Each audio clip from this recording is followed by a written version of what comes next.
Hey, I'm Alex Radcliffe from Board Game Co., and this is not exactly two back or not to back, but it is a little bit adjacent to it.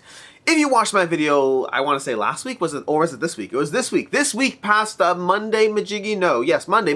If you watched my video this past Monday, I instead did a general shout out to a bunch of crowdfunding creators, as well as explaining why I will not have a dedicated for sure two back or not to back for the next 5 or 6 weeks. Just the nature of convention season, travel, and the way two back or not to back's done on Monday. So watch that video.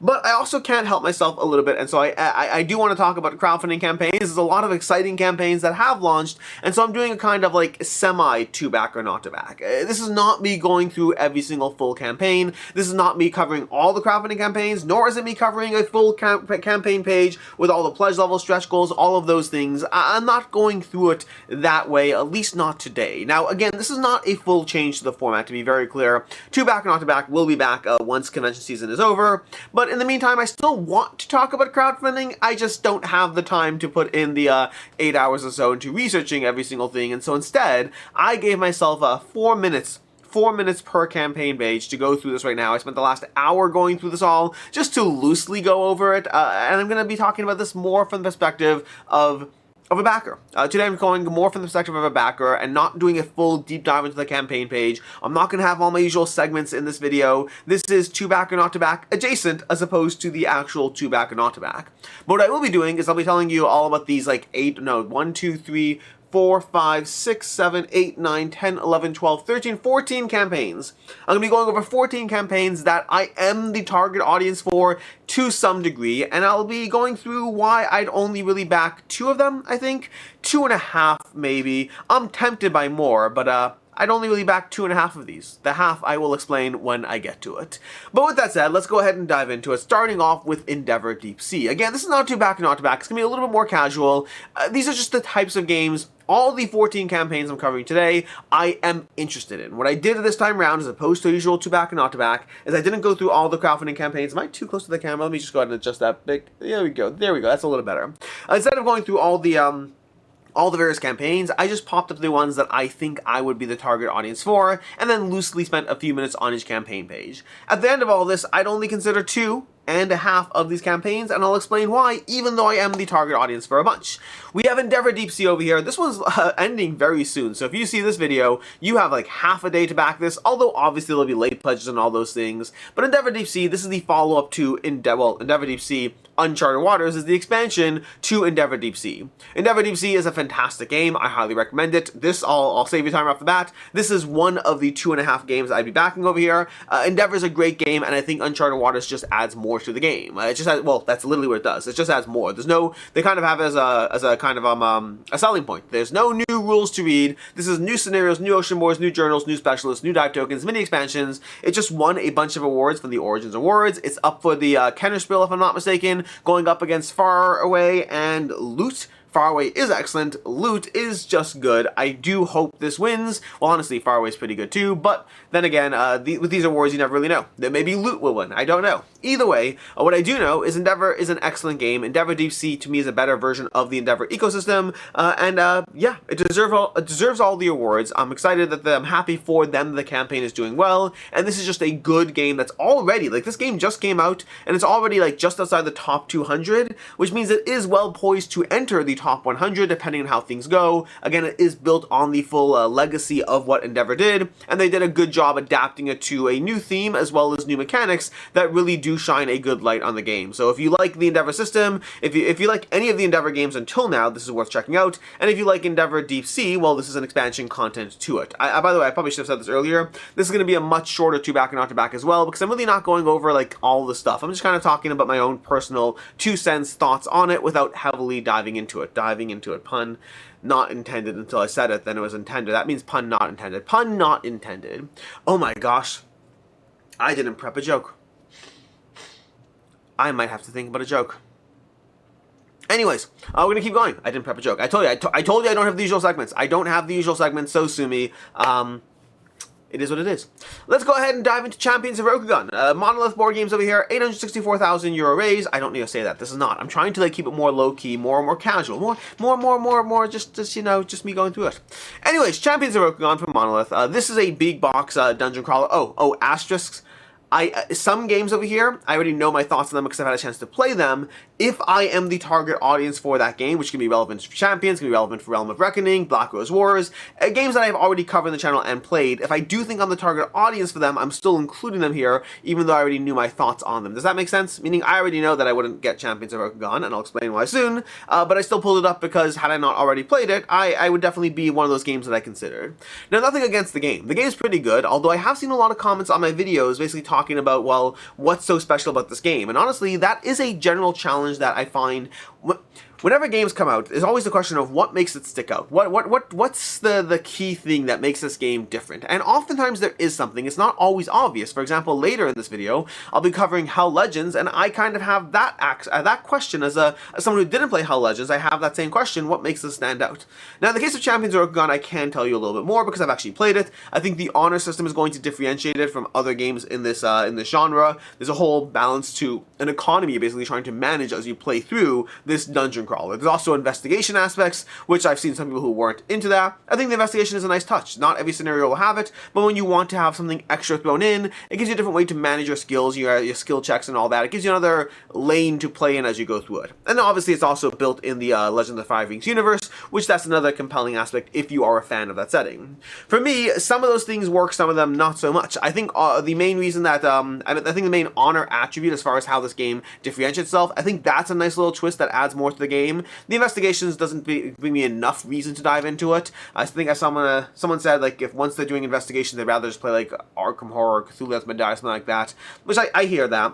But as far as the theme, I'm just not a huge fan of the Legend of the Five Rings setting. I'm not against it, it just doesn't pull me in. Which means to me, this is a well-done game, but I have a lot of well-done games, and the question is, what's this doing that compels me more? I think it's a good game. I think it's a good game, but a good game is not enough. Part of the problem these days is that I'm so inundated. Like, I just came back from Origins, and I did a video this past week. You can check it out. It went up Wednesday, I want to say. But one of the nice things about what I do is I still get excited about games.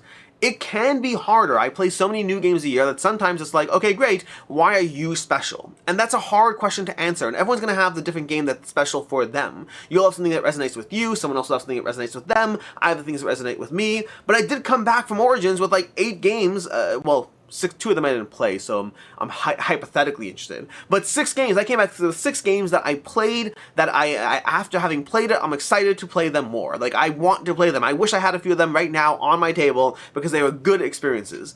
And I love that this can still happen in this hobby. I love that I can still find things that bring me joy, so to speak, that don't just go into like, okay, it's another board game. And that might sound like I'm disillusioned on board games. It isn't, but it does mean that every new game that enters, every new game I play is weighed up against the things that I know I love that came before them, or alternatively, all the other games that are coming out. And every year, there are some standout hits, and every year, there are many, many, many, many, many, many more that are either not good, barely good, or very good, but just like, what's the main hook? For me, I do agree that Champions of Rokugan does do things that I can differentiate as different, but it didn't have a main compelling hook as to why I would pull out and table this one compared to other dungeon crawlers in my collection already. So I'm just not as much the core target audience for this one. It looks cool. It looks cool. It looks cool. It's got good. It has fun miniatures. It's from Monolith. The game itself was good. Like, it's a good game system. Like, the characters managing all that. The dice manipulation is very satisfying. None of it's necessarily enough to push me over the edge. We have Colosseum, the Grand Spectacle from Fantasia Games. Another one that's just a hard one for me to go over the edge in this one. Now, I'm very excited for the next Colosseum game from Fantasia. I'm very excited for their games in general. I still think Unconscious Mind is phenomenal. But Colosseum, the tricky part here is I've played the original Colosseum. This new one does do some nice quality of life changes to the game. So there are some nice quality of life changes, but I haven't played Colosseum in so long that I don't know if that makes the experience I had as a gamer from playing this still felt Colosseum adjacent. Which is to say, Colosseum is a good game. I enjoy it. I think it's a fun system, but it's not one that hooks me the way games like Endless Winter or Unconscious Mind from Fantasia Games have done so. And so for me, the game looks beautiful. I almost want to like it more, and I'm still excited for their next game in the Colosseum universe, whatever they're doing there. Colosseum Ave Titus, if I'm not mistaken. But this one, as is, was just a good game, and so for me, I tap out I tap out after saying I almost wish I liked it more. It's going to have Fantasia Games production value, which is top notch, and that is just, for me, it's still Colosseum in a good way, but also in a way that meant that I wasn't the core target audience for it. Blast is interesting. Blast Operation Paradox. This one I kind of like. I believe this is AI art, if I'm not mistaken. That's not necessarily a good thing. Well, that's complicated. That's before we get into whatever. But for me, this was intriguing, and I was intrigued enough to want to click through the campaign page, and I still am intrigued. It looks cutesy. I like the art style. It is cutesy. I don't know if I'm seeing enough to compel me over the edge on this one. And this is one of those things. This is where like, you know, the crowd aspect does matter. If this campaign was doing $500,000 and raising, you know, 2,500 backers, I'd be more intrigued. I'd be like, okay, let me look a little further. Let me see how the game actually plays and all that stuff. But I didn't do that this week. I didn't dive into the how it plays. It looks cool. It's got fun miniatures. It's got cute art. The table grid over here looks interesting. The weapons looks fun. I mean, I like the idea of powering up your character with all this gear. Look at these characters with like their weapons and their grenades and all these various things. I think it does draw me in a little bit, but I didn't get a core hook on what the gameplay is like. And I kind of tapped out on like, hey, this looks interesting. It might be amazing. We kind of got like an Indiana Jones theme going on over here. It could be interesting. Kudos to them for what they've put together. But I didn't get the core gameplay hook enough to dive into it further. So I definitely clicked on it. I was interested. I remember when I saw the preview page for this one, I definitely was intrigued by what this game would be like. But the campaign page didn't hook me enough. Realm of Reckoning from Ivy Studios. I have a review going up for this one probably tomorrow, I want to say it's going up tomorrow. You can check that out for my full thoughts. Ivy Studios, their games are always good. For me, their games are always good. But they're not always games I feel the need to own. Realm of Reckoning falls into that middle ground where I like it more than Fractious Sky. Spoilers to my review, I guess. But I like it more than Fractious Sky. I think it's building on the same kind of gameplay feeling that Fractious Sky does. I have some issues with the gameplay. I still like it. I think it's a solid game. I'm not going to give the score now because I need you to at least watch the review. So click on that to see my official score and all that. But I do like it. I think it's a very good game. I've had a lot of fun. Every time I've played it has been a lot of fun. There's a film gameplay on the channel. You can check that out. But ultimately, I think for me, the main issue with these kinds of games, including Fractious Sky, including Realm of Reckoning, is that the entire game can rest on single plays. You can make the wrong judgment call about how much to bid. You could be like, I needed to bid 12, whatever it is, and then you debate whether to bid. You go with 12. You could have done 14, but you're like 12 is enough. Somebody else bids 13, and then boom, your entire game is gone because of that. Like, that can happen. That absolutely can happen in this game. There's a lot of like trying to read the room, read the players. Something that Ivy Studios has really been doing with a lot of their games. Not all the games, but a lot of the games really leans into that, like, you know, that social dynamics. It's clearly a style that they appreciate and enjoy, which kudos to them. But I do find it interesting that the games that I enjoy the most don't have that. My favorite games from Ivy Studios are Mythic Mischief and Brink, neither of which have any elements of trying to, like, you know, bluff the table at all. Veiled Fate, Moonrakers, Fractious Sky, and Realm of Reckoning are all good games that I've enjoyed, but to different degrees. Like, I think from those, I will say Realm of Reckoning is my favorite. So from that genre of their games, and in fact, I've seen a lot of people say Realm of Reckoning is their favorite Ivy Studio game from people who have played it, and I totally get that, because from the genre of Ivy Studios games that I like a little bit less, Realm of Reckoning is my favorite. But my actual favorite Ivy Studios games are Mythic Mischief and Brink, which don't have any of those social dynamics. Brink has trading, which I don't mind trading. I don't mind social dynamics. I think I mind social... I think I have a slightly lower love for social dynamics in which you have to make the right judgment call and hinge your entire game on that one thing going well. So that much I don't like as much, which ironically the expansions for Moonrakers I think did improve upon that, and it made me like Moonrakers more. So, and I like Moonrakers solo mode even the most. So again, I think it just goes into my personal preferences. Realm of Reckoning is my favorite Ivy Studios game from the games that rely heavily on this kind of, like, you know, bluff the players or lean into, like, how are you going to make a judgment call, and what are the judgment calls that the other players are going to make, and how's that going to play out. And then there's 10, which does none of those things, but I wanted to like 10. I wanted to like 10. Either way. But Realm of Reckoning, I think it's good, but I think for me, this is the one I want to play the most. I would not feel the need to back this one, though, because as much as I would want to play it the most from their games, honestly, the type of game that I like playing the most from this genre is a game called City of Spies Asotro, 1942. That's my absolute favorite game within this genre of trying to play the players in these little mind games, if that makes sense. But I do think Realm of Reckoning would probably be next on my list. I have to look at my collection. This possibly would be next on that list. It is very, very well done. Anyways, moving to Black Rose Wars. Black Rose Wars Revised Edition. I had fun playing this. This is a gameplay on the channel. Check it out. I had fun. It's a fun game. I've played Black Rose before. I've played Black Rose Wars. I've played it multiple times. I've gone through it. I haven't played the avatars yet, so I haven't done that from like Rebirth and all that. I still haven't played the avatars.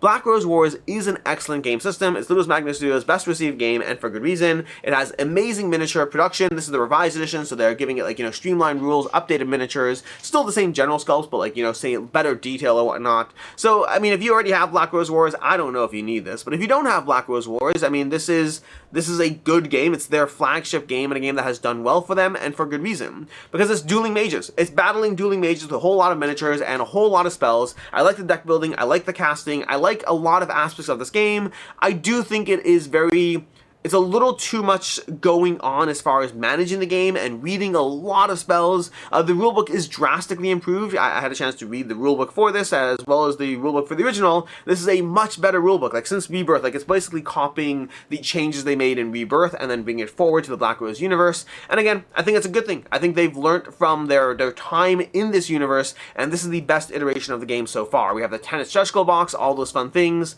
At the end of the day, this is a game that I would happily play. Like I talked about it with my group, like after like, well, one of my groups I should say, but with Meg and AP, I talked about like, I was like, where do you guys stand on this game as far as is the kind of game you'd request, be willing to play, or want to play? Like, where is it? And we were all in the category of we'd happily play it. Like, it's a good game system.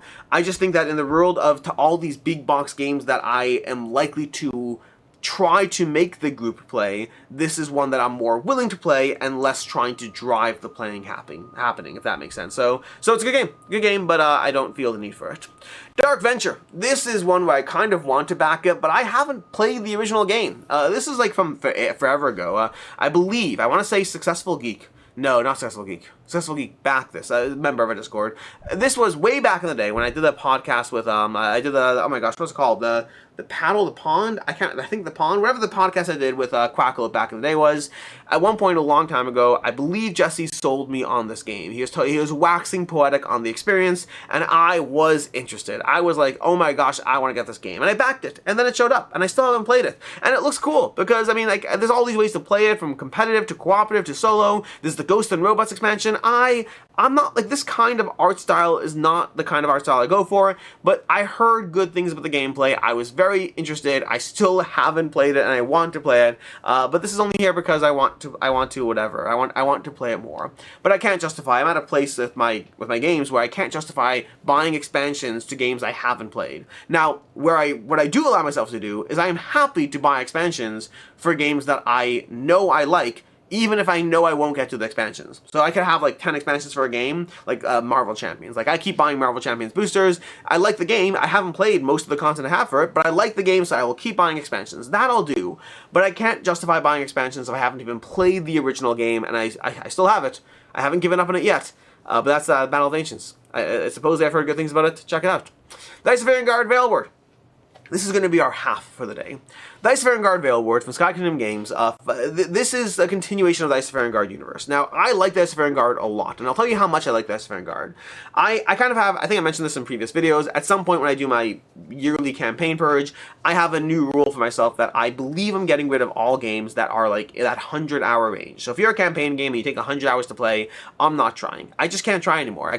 I like legacy games. I like campaign games that take under 30 hours. 50 hours maybe, like we're pushing 50. More than 50 hours, and I just think that as much as I might enjoy and appreciate what you're doing, I just don't think my lifestyle suits those kinds of commitments to a long campaign game like that. I'd rather play shorter campaign games and legacy games and single shot games over a 100-hour campaign game. And it's not about them games not being good, it's just my own personal gaming preferences and lifestyle and all that. The Isofarian Guard is possibly the only exception I'm making to that rule. I'm keeping the Isofarian Guard, at least as of right now. We'll see what happens when I do the video. That's a while from now. But I believe I'll be keeping the Isofarian Guard. I really like it. And a big part of it is because the story does hook me in. Now, I don't know if I'm going to finish it, mechanically speaking. I don't know if that's going to happen. I might play through like 100 hours of it and then say, you know what, I've played enough. I'm just going to listen to the story on the Foreteller app and just get the rest of the experience that way. That might happen. I don't know. But I do like this game system enough that this is the one game that I'm making an exception on. on.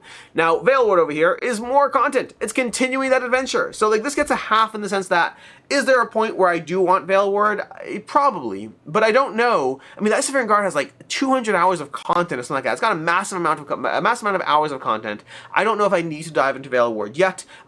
So this goes in the half category because I think it's a really good game. I will want it at some point if I get through further. But for right now, even though I literally just told you I would buy expansions for games I like, that is easier to justify with mix-inable content. So if all this stuff from Marvel Champions, at any point I do grab new expansions here and there and mix them in. Do I have more than I could ever have? Absolutely, but like, I'll grab that one eventually. With Veilward, because you have to go through it procedurally, like I will 100% listen to the Veilward story on the app at some point. Will I actually play Veilward? Very possibly. Like especially like I do work with Sky Kingdom Games. If they want me to review it at some point, maybe I'll figure that out. I don't know. Like I am interested in it. It's just a question of when will I get to it. So this gets the half because of that. Hell Legends from Adari Spiel. This is an interesting one. This is from Adari Spiel, who have done the Galaxy Postman, as well as Roll for Great Old Ones. I like Galaxy Postman, did not love Roll for Great Old Ones. They're doing a Diablo-style dungeon crawler. This is the one I mentioned earlier when I was talking about Champions of Rokugan, when like some people were like, well, what makes Champions of Rokugan a different game from all the other games out there? Well, Hell Legends has that kind of question for me. Like, what's making this stand out? What's the hook? What makes this better than so many other dungeon crawlers? And I haven't played it, so it has a lot of the fun keywords. Solo, co-op, different game modes, no downtime, dynamic terrain, one-shot legends, supporting app, replayability, all these things sound great. A game that sets itself in the Diablo universe sounds great. The overall presentation of the game looks very solid. But for me, I do think I'm at a point where I either need to play the game and like it, or I think I need a mass amount of people being like, oh my gosh, this is the best game ever. And that could be one of two things. It could be a lot of my content creator friends who've covered the game being like, Alex, you have to try this game, this is something special. Or it could just be that it lands eventually and then starts shooting up the ranking, getting a 9.0 or something like that, and some insane ratings. That's another thing that can make me compelled to try a game. So, yeah, I mean, basically I'm a sheep. I'm not that I'm a sheep, but I think if I play it, if I cover it, if I just happen to cover it and like it, sure.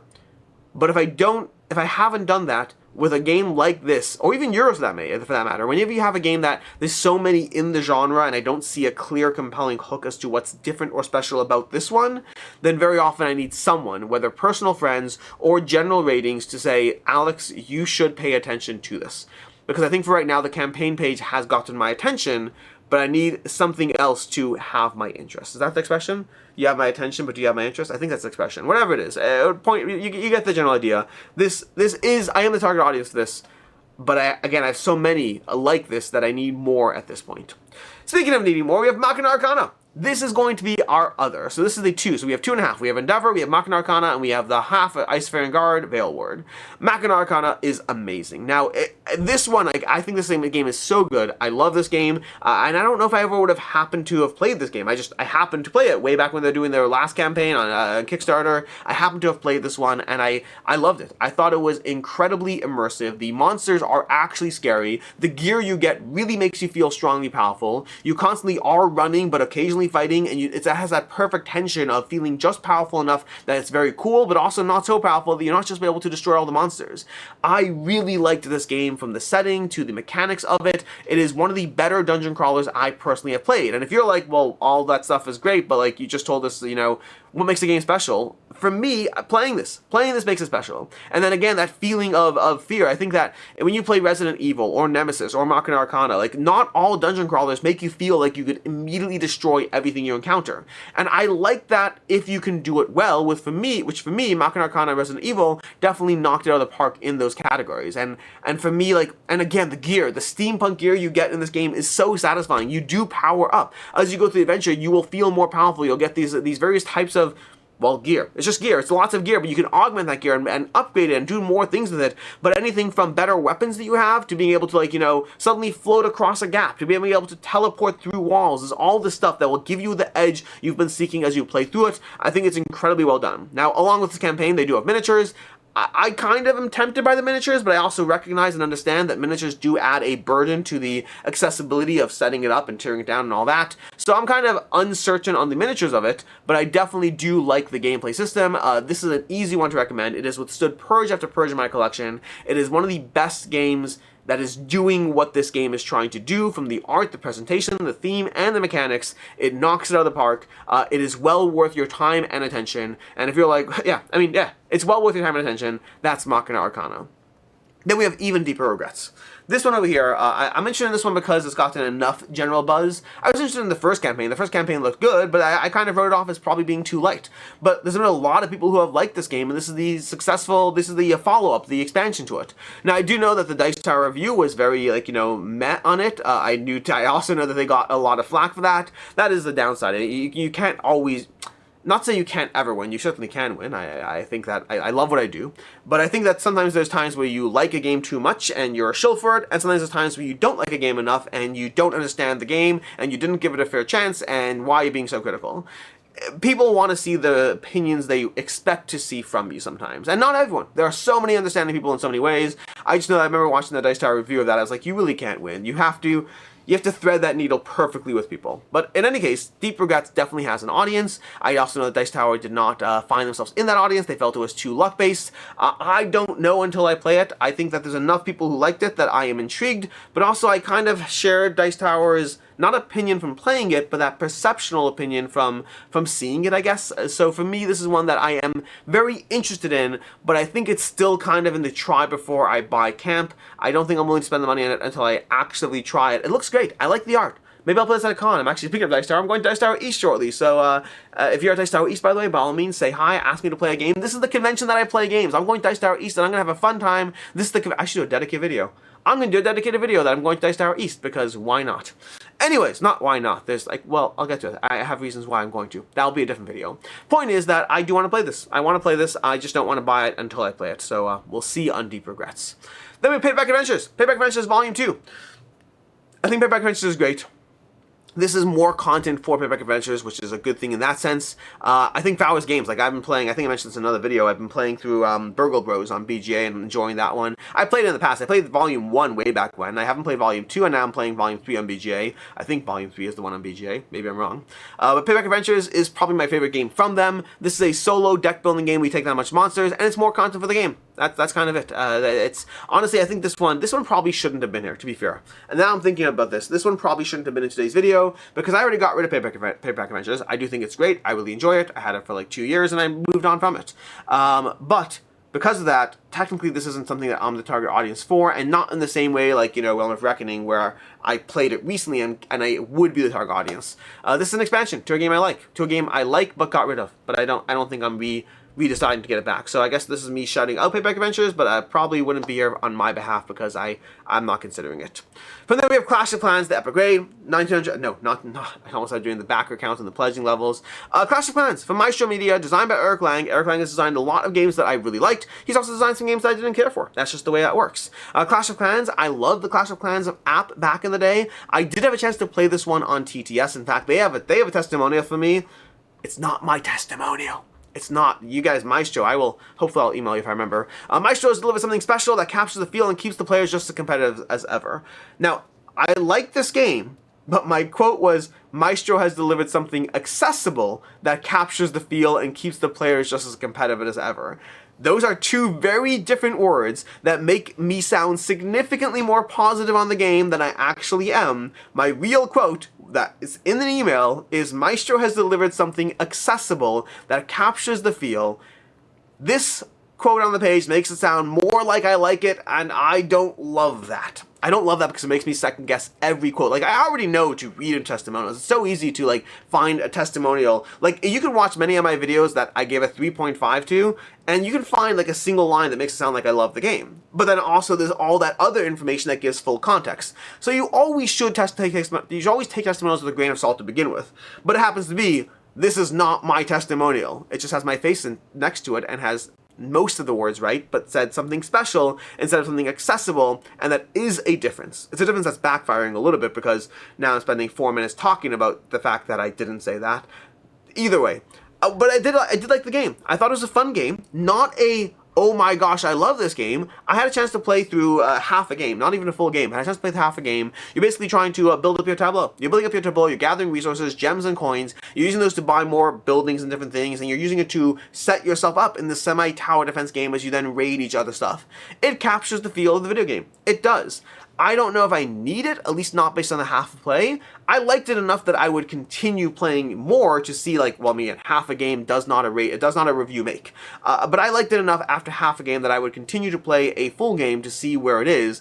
I didn't like it enough to spend money on it, at least not yet. But if they said, hey, Alex, you want a review copy? I'd be like, sure, I'd like to play it more, see where I am in it. But not enough to spend, like, my half a play did not make me want to spend $300 on the game to go ahead and get the all-in. That's for sure. So yeah, I liked it. It's good. I definitely would be the target audience. I having played it. Well, again, even if I hadn't played it, I wouldn't necessarily back it. Again, the good news, not the good news. The good side of being inundated with so many games is that you are able to be more selective in general. And so I very much try to be more selective. And that means that I often need a reason to try it, a reason to buy it, I should say, a reason to buy it. This would go into the try category, similar to Deep Progressive going to the try category. I could see it growing to a buy, but I was not convinced yet. Instinctive rating would probably be a 3.5 right now, which is, again, a good, enjoyable game, but I wasn't quite hooked on it, at least not based off half a play. I was decently intrigued based off of half a play. And then lastly, we have this shouldn't have been last, I guess, because I forgot to put this in the front because it's a board game adjacent. We have Kingswood, wood game table, and GamePillar storage cubes right now. So we have two things over here from Box King, is it? Box King, Box Throne. What is the campaign name? The campaign is people, why can't I get the... Why can't, there it is, but yeah, Box King Gaming, okay? So they have a table, they have a wooden table over here, which is another board game table, and they have this GamePillar. This is a little game shelf system. I kind of like it to an extent, but it also kind of feels like someone stacked a pile of games in their living room. That's a little bit of the look of this. I like the steel shelves, I like the variability of it, I am intrigued by it, but I can't get past the look of it being someone stacked a bunch of games on the floor, just better than that in their living room. So, intrigued, not quite sold, but I was intrigued. I pulled it up, but not quite sold. But that's everything, which means the picks of the week. Picks of the week are a little different than we usually do because I'm not doing two back, not to back. Instead, picks of the week are the fact that Endeavor Deep Sea, definitely recommend that. Machina Arcana, definitely recommend that one. And Isofarian Guard is absolutely amazing. I just happen to, again, it is surviving the purge in that sense. It's one of the few games, if not the only one, that's going to survive that purge. But nonetheless, this is more content I need to get up there, so this is definitely the half. But those are my semi-picks of the week. Outside of that, everything here I'm interested in. It's just a question of limited bandwidth, limited time, limited attention, and here's all the reasons why other things didn't make the cut, even though I was interested in them. Until next time, I'm Alex Radcliffe from Board Game Co. I hope you appreciated this video, and as always, I hope you have a good one.